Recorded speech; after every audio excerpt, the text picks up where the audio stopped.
Coogs house.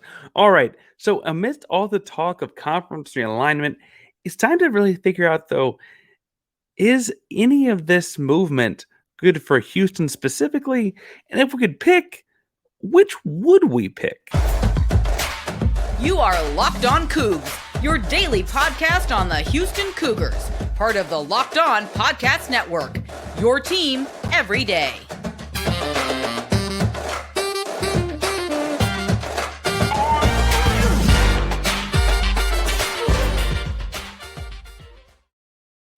Welcome to Locked On Cougs, the daily podcast all about your Houston Cougars. I'm your host, Houston-born teacher and coach Parker Ainsworth, here to break down all things Cougs. If you're a U of H fan or just a hater can step by, please be sure to subscribe down below. That way, we get the latest on the Cougs into your newsfeed each and every day. We appreciate you making Locked On Cougs your first listen of the day. Welcome back to the YouTube channel. We are approaching 1,200 subscribers, and it's good to see you again. Remember, we're doing a giveaway every 250 subscribers, so 1,250 is the next mark. We're giving away a hat, just like this one right here, with a cougar paw on the front, the Locked on the side, the Nike dry fit. It's like all bells and whistles. It is brand new, and it is for someone when we get to 1,250. So hit like and subscribe, and then comment down below to let us know you're here and in the contest. If after talking about conference realignment and all of the messiness potentially, or what the druthers of Houston would be in that, leave you so bored you can't say anything else, tell us at the bottom. It shouldn't be boring, I promise not, but tell us at the bottom, if that's not your cup of tea, would you pay-per-view for the Super Bowl? And if so, how much? Obviously something reasonable, right? But just, would you pay-per-view the Super Bowl if it came to that? All right, so in this first segment, I want to talk some about like what in the conference realignment picture is potentially realistic, why that is, and what the options are that could impact Houston between either the ACC schools or the Pac-12 schools, potentially joining the Big 12 alongside Houston. In the second segment, I want to talk about why we may need to choose or may not need to choose between the two as a conference. And again, with Houston in mind, as Houston's already in the Big 12, so that shapes us some. And then the third segment, I do want to like tag in a little bit more about the baseball program, because they are continuing to have incredible success. And so we make sure we give them their flowers. They have a big week ahead of them. We have talked more about with them this week. We had some scheduling difficulties with an expert to come on and talk with us more about it today, but hopefully get them on before tomorrow, because they do start the conference tournament on Tuesday. All right, so let's talk first about the Big 12 adding either ACC schools or Pac-12 schools alongside Houston in this next big TV deal. The TV deal does get signed officially and go into place in 2024. Obviously, it's when UT Austin and Oklahoma are leaving the conference. Houston, Cincinnati, Central Florida, and BYU are into the conference. And thus, there's a whole new looking Big 12 that actually has 12 teams. Imagine that. The thinking there is that this new TV deal will then last from 24 to 2031, and then potentially re-up for a new one. We'll talk about the potential new ones later. But rumor has it that because the Big 12 is already going to be at $31 million with just those 12 schools and just the base level TV deal in 2024, other schools are seeing that and interested. I mean, the ACC has had schools like Florida State and Miami holding, these kind of closed-door conferences talking about like, hey, they're making $31 million in this deal. They're going to be re-upping in 2031, and the ACC deals are only making them $35 million a year in TV revenue through 2036. It's another half decade of assuming these two, $35 million per them and $31 million for Big 12 are comparable. That's another half decade of being kind of stuck in the same grass, and the Big 12 will likely be far past that by then. All statistics and assumptions, I guess, both indicate that. The Pac-12, however, is like, are we going to be around in 2031 and 2036? They're looking at schools like USC and UCLA leaving and looking at their own TV deals, like what's going to happen. Is this really a Power 5 conference? There's no powerful money in play. I mean, we made jokes about the CW, but truthfully, that conference is still looking for how they're going to televise games at a national level, what that package and payout will look like. And so the Big 12, which again is offering $31 million per school and then renewing in 2031, is looking to expand. Brett Yormark has said as much as said that he would like to be a coast-to-coast conference and be really, really big. He must be a big, powerful conference, right? He also has talked about in 2031, you can look at like having a football and basketball separate TV deal and potentially have the schools like the Gonzagas of the world on the basketball deal or what have you, right? As far as which options look better for Houston, the ACC options would include Pittsburgh, Miami, NC State, Virginia Tech. Now, Pittsburgh already has a rivalry with West Virginia. It's a natural fit for the Big 12 in a number of ways. Get the Big 12 into another state. We'll talk about that's important later. Miami would create somewhat sort of a rival with Central Florida, right? Remember back when Central Florida thought they were the national champions a couple years ago, and then Miami had some problems with that, and you also then control the southern half of the state from Orlando down. If you had Central Florida and Miami in the same state for the Big 12, important stuff there from recruiting basis. NC State it's in the middle of like a talent-rich region. It's different in that it has like very loyal, like it's not a national TV T-shirt type fan base like Carolina and Duke could be, but it is a devout fan base in that region. Virginia Tech is operating kind of similarly. It's a very devout fan base in that mid-Atlantic region, gets you closer to the DMV. NC State doesn't quite get you to Charlotte or Atlanta, kind of puts you in the middle of the two, right? Virginia Tech gets you into that DMV area. It also, for what it's worth, academically lines up with a lot of what's going on in the Big 12. So that's kind of what the ACC schools offering would look like. And I will say that like Pittsburgh, North Carolina State, and Virginia Tech would all be states that the Big 12 is not currently in. That makes more sense in a minute. The Pac-12 schools, the options seem to be the most clear-cut being the what we're calling the four corner schools, right? We think of the four corners of the states come together: Utah, Colorado, Arizona State. Utah and BYU come in then together with the incredible rivalry already built in. We know what that means like for their recruit. They both recruit internationally, frankly. If you look at their way they pull people into the state of Utah, obviously BYU through Mormon missionary connections, things like that. They have a fairly international fan base, and Utah plays off of some of the same cultural things there in the state and goes abroad.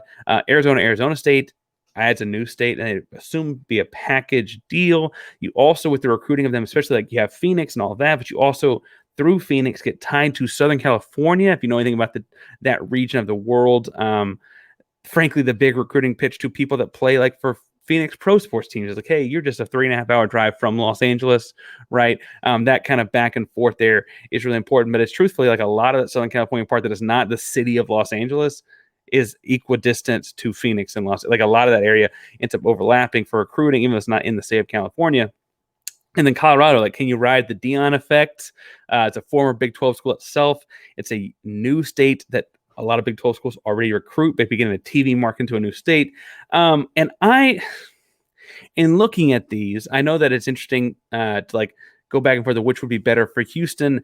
I think as Houston, I actually like the Pac-12 school and package of schools more theoretically for the Big 12. For one, it adds more TV windows across time zones. So you'll be playing at Central Time, 11 a.m., but you'll be playing West Virginia at noon over there. We could also be playing as late as the 8:30 game in Phoenix would that's a late game. That's what I guess time of year, because they don't do daylight savings time there, but that's roughly the late night game. It's not quite the Hawaii late night game, but you feel me on that here. The Big 12 could occupy a bunch of different TV windows and you could have your own isolated time to be the national game and have more options to do so. I also think that the interesting thing here for the Big 12 and thus Houston is that the ACC has a large buyout clause. It's not called that, but it's essentially that, right? Where schools have to pay. In 2016, when the deal was signed, it was $120 million. That does reduce over the course of the contract, so it's not quite $120 million now, but it's sure a lot of money per school to leave the conference. Theoretically, those schools would ask for some of that from the Big 12 to leave their conference, and theoretically, that would probably come out of the pocketbooks of the schools. Houston, as a new school to the Big 12, would not be in the best place to just be handed out. They've got new facilities to build. They've got new buildings to fill up with stuff. And that money they're getting now is just now getting spent on doing all of that. So I think the Pac-12 schools be a little bit better from a couple different perspectives. Also pointing out that like you're adding Colorado, that's a former Big 12 school. You're adding schools that, and I know I've talked about Lubbock being this like linchpin because of how far west and north it is for the state of Texas, but you're like adding a geographic region that to me makes some more sense as far as if geography matters at all. Overlapping to go to Central Florida and then Miami twice in a span of a month could actually be a lot of travel. I think I'm favoring the Pac-12 schools as of right now. Tell me in the comments down below what you're favoring. And I do want to spend a moment and talk some about like why we have to pick one or the other, or if we even have to pick one or the other between the two sets of 4 likely schools. But first, I want to talk about something that I don't have to settle on, and that is health and taste. That's because I get Built Bars. I got my favorite one lately right now here in front of you. It is the cookie dough puff, the cookie dough chunk puff. Now, if you are looking for a delicious snack but don't want all the sugar and calories, then you need the best tasting protein bar ever. Built, trust me, you got to try this. They are healthy and taste amazing. What makes Built Bar so good? Well, for starters, they're covered 100% real dark chocolate. That's right, real chocolate. They come in unbelievable flavors like churro, peanut butter brownie, and cookies and cream. Or I'm telling you, cookie dough chunk puff. I'm not sure how Built does it, but these bars taste like a candy bar while maintaining amazing macros. Even better, they're healthy with only 130 calories, 4 grams of sugar, and a whopping 17 grams of protein per most bars. Now, this one is not most bars. This one is particularly delicious. And it's got all of 160 calories. It has just 8 sugars and a whopping 15 grams of protein in that bar. I'll grab 1 or 2 myself on the door out the way each morning for breakfast. You can go to Sam's Club and Walmart too. You do not have to wait for your order to come from Built.com. Just go to your local Walmart, head to the pharmacy section, get a 4-bar box of cookies and cream, double chocolate, coconut puff. You go to Sam's Club, you get a 13-bar box of hit flavors like brownie batter and churro puff. Thank me later. If you want the more specific and nuanced flavors, you can also go to Built.com. Like always, Built Bar, don't sacrifice taste. They taste amazing and are healthy. Go get you some today. All right, so I said that there's this like, do we have to choose between Pac-12 and ACC, and how do we join the Big 12? And there's some thought out there about, screw it, just bring in all of them. Bring in the 4 or more from the ACC. Bring in the 4 or more from the Pac-12. Make this thing the Big 20 plus, and keep it rolling. Set you apart from the Big 10 and the SEC in that 2031 negotiation and forward as you're looking to add more and more. And I think that there's something to that. The pros to this idea are, if you have a Big 20 plus, you have a theoretical wider recruit base. You can go into Florida and say, look, we're playing 2 teams on our conference in Florida. You can go into the DMV and say, look, we're playing Virginia Tech and West Virginia every year. You go to Pennsylvania, say we got Pitt on the, we're going into Kansas, we're going into Colorado, state of Utah, Arizona, Southern California we mentioned as well. You can go all the way across by hitting all of them, right? I think that makes some sense. The other piece of this is that a big part of TV networks wanting to spend more money on the conference is the more states the conference hits, that means the more states they're going to offer their package, and more subscriptions in each state they're going to get their package on the local cable deal. So if you're living in Arizona, most people in Arizona will not buy the Big 12 package, because why would they have the Big 12 network or whatever, right? But if you get Arizona State, suddenly that's a lot of the state. If you have Virginia, no one in Virginia is going to have that. But if you pull in Virginia Tech, suddenly you have the entire state of Virginia is going to want to buy into that package. And suddenly, if you have more states, this conference start off as like Texas and Friends, it's going to all of a sudden be across the entire country and have all these different states subscribing to the network. And if it ever gets to a purely streaming or an app-based system, all of those different states are then going to be downloading and subscribing to the Big 12 app or the Big 12 portion of the ESPN Plus app, right? And so that's how all these things are functioning. It also, for what it's worth, bolsters the reach. We know that Yormark has said he wants to have a national conference. He wants to go coast to coast with this thing. We are touching the East Coast. Obviously, Houston's got the third coast. We just got to get out to the West Coast. Adding more schools continues to widen that swath all the way across. And I think it's worth mentioning that the more Power 5 type of schools you have in the conference, and 20-plus school conferences have 20 plus of them, the more potential national title contenders you have in football in your conference, because they're expanding that to a 12-team model, and suddenly you have more teams in that were theoretically from the Big 12, and you could have, a couple different teams in a couple different regions, and all, hit a bunch of different voting markets and so on and so forth, because these are voted on by people as opposed to machines like the old BCS system. I have to say that makes some sense as well, because national title contenders do raise the conference profile, and more teams in the conference means theoretically more teams in that, or more teams that have a chance to get to that 12-team playoff model. More teams in that 12-team playoff model theoretically means you have a better chance of winning. I do see cons of going to the Big 20, though, and that's because I actually think realistically for Houston, going to a Big 20 might actually hurt recruiting, because suddenly we're in that, mid-Atlantic region, or the mountain region right there with West Virginia. A recruit could be told, hey, we're going to be out here every other year, and y'all are going to come to us. West Virginia's going to come to us, so we'll be out here twice in the 4 years you're in college. That is a sales pitch to families. If you add more teams to the conference, you get up to 20. From a football scheduling perspective, you're not going to play the other 19. And so you're looking at pods, divisions, whatever synonym you want to use. And suddenly you're not actually getting to play in each of these regions across the entirety of a kid's 4 years in college.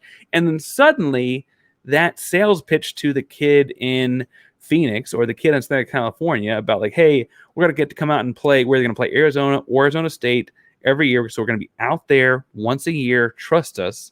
Is no longer applicable, because you can't guarantee that you're going to play Arizona State at home, and you're not going to play either school for 3 years, because you got to also play UCF, you got to also play Miami, you got to also play Cincinnati, you got to also play Kansas, and all of a sudden that kind of throws things off. Or if you get split into pods and divisions and don't see one another, then you're back to having that smaller recruiting circle, right? So I don't actually know if it helps. The other piece of this to me is also, if it theoretically does help us get kids in from outside of Houston, it's going to be helping them, other schools, get kids from Houston.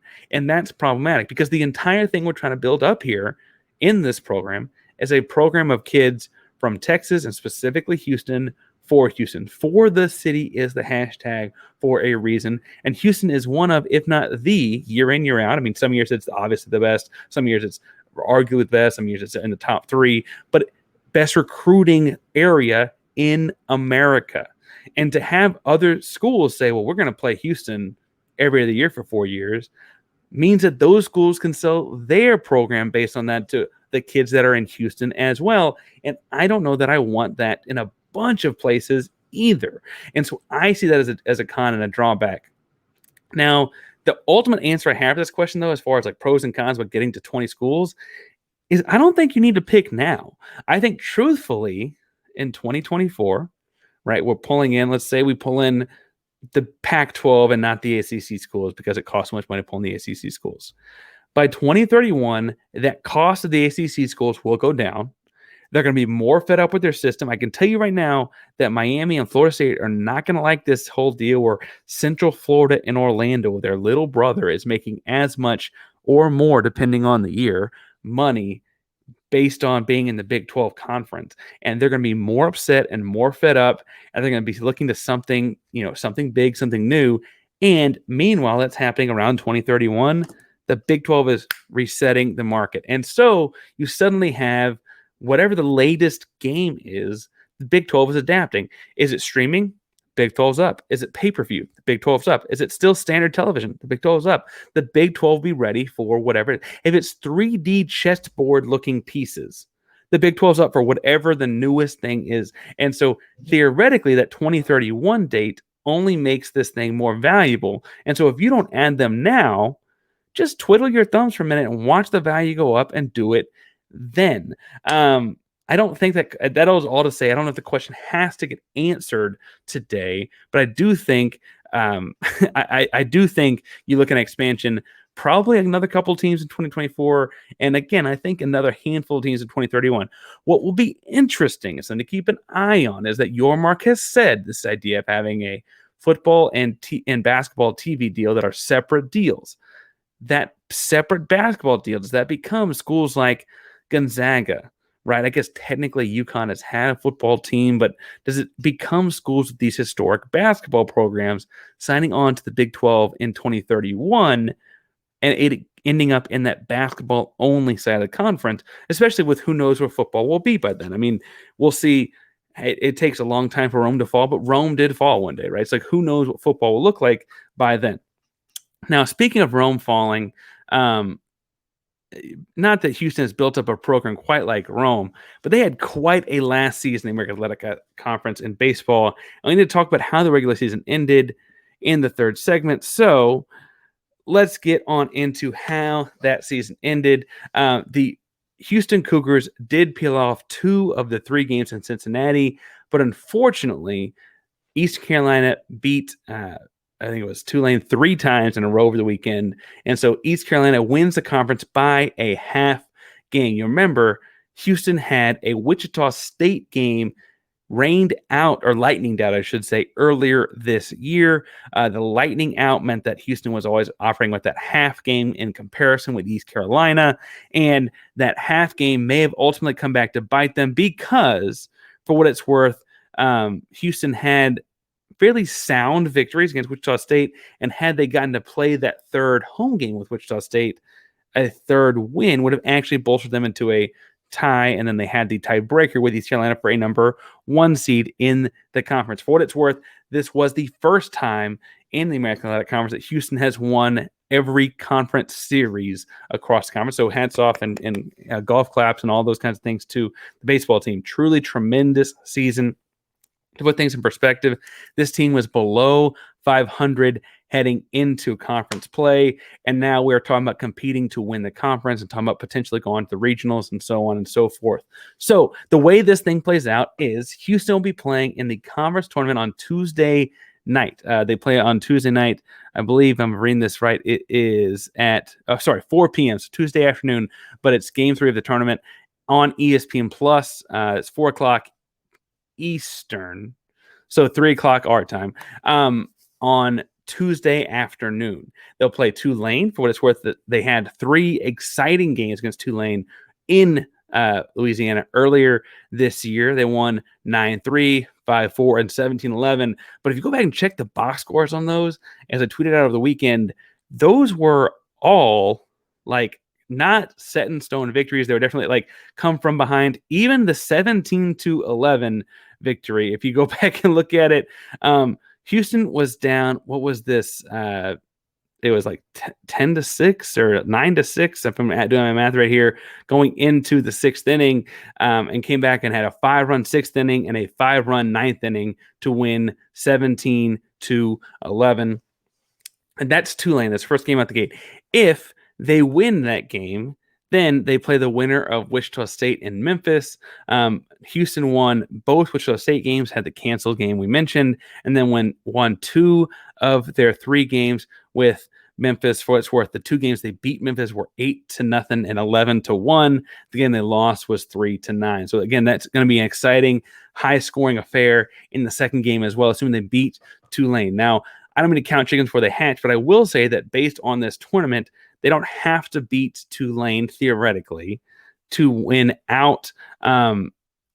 If you win, follow me here, you move on and play again on Thursday. If you lose, you play again on Wednesday, and you play again on Wednesday, and then if you lose that, you are out because it's a double elimination. So if you lose on Tuesday, win on Wednesday, you are just right back to playing on Friday against a team that lost on Thursday. So you're trying to, stay ahead of the double elimination throughout that. Now it gets to be really, really complicated. Duarte, the Chronicle, has written up how all the different brackets could play out. So make sure you go follow him. He does a good job of breaking those kind of things down as well. Thank you all so much for tuning in to Locked on Cougs today and talking Cougar baseball. I'll be talking some more of that and at least the end of the episode on Tuesday, if not the entire thing, depending if we can get our guest rescheduled as planned.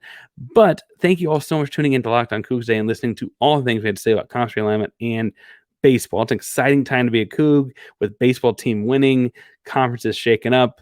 I don't know if you guys realize this. The baseball team is the last Houston Cougar team to represent the American Athletic Conference. So the longer that season goes, the longer a time is in the conference. So, if you're a nostalgic person to see this thing last, I guess we just have to win the College World Series to make sure it lasts as long as possible. All right. Comment down below. Tell us what you think is going to happen. Talk to me on Twitter. You can find me on Twitter at Painsworth 512 PAINSWORTH 512 on Twitter, Instagram, and all of your social media handles. I'll be happy to talk all things Houston Cougars. That's basketball, baseball, football. The softball team didn't go so great this year, but volleyball team's looking to be good again next fall.